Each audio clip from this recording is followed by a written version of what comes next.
Primary election day in Pennsylvania is less than 2 weeks away tonight. Now, it's not getting the attention it has in presidential years past, but there are some important races on the ballot and some important changes voters should be aware of. Our Lisa Adams is here to explain it all. So, Lisa, what's new? Good evening, Mike and Eva. After all of the court controversy about whether voters need to date the envelope of their mail-in ballots, the Pennsylvania Department of State redesigned those ballots to help voters do it right. And there may be some names on the ballot that surprise you.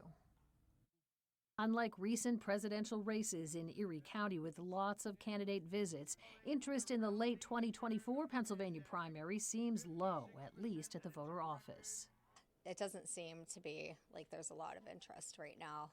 We have seen some party change requests for both sides, but we haven't seen that increase in voter registrations like we usually do during a presidential election.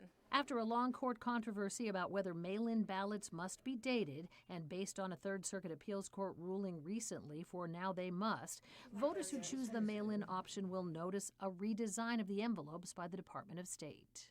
It was designed to help voters better understand where to sign and what date to put on the actual declaration, because we were getting a lot of birth dates or just any other date rather than today's date when they actually signed the document.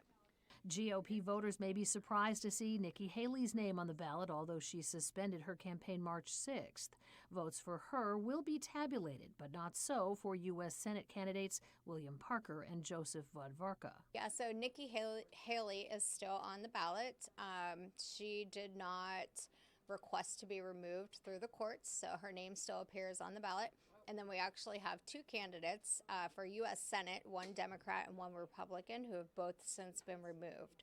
So we will send a notice to voters that they have been disqualified. All mail-in ballots must be in the election office or the drop box outside the Erie County Courthouse by 8 p.m. on Election Day. You can still get a mail-in ballot until April 16th. Tanya Fernandez says they're about to roll out a new interactive website here in Erie County where the vote totals will be posted on election night. If you're a newly registered voter, you need to show your ID at the polls the first time you vote. Now, you can find lots of information at eriecountypa.gov. You can view sample ballots, for example, for your precinct.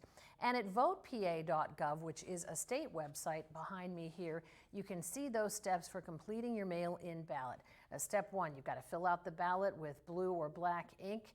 Then you're going to put it in that inner secrecy envelope. Redesigned now, it's yellow with watermarks all over it, so you won't be tempted to write on that or sign that. You're not supposed to. Step three, put that yellow secrecy envelope into your declaration envelope. That's the one that you sign and you date with the date that you are signing it, and you won't mix yours up from your spouse's because there will be a sticker on the outside of that with your name and your information. And then the last step is to make sure that it is in the election office by April 23rd at the close of Election Day. That's at 8 p.m. It needs to be in that office at the county courthouse or in the drop box outside. Live in the studio, Lisa Adams, Erie News Now. Lisa, thanks.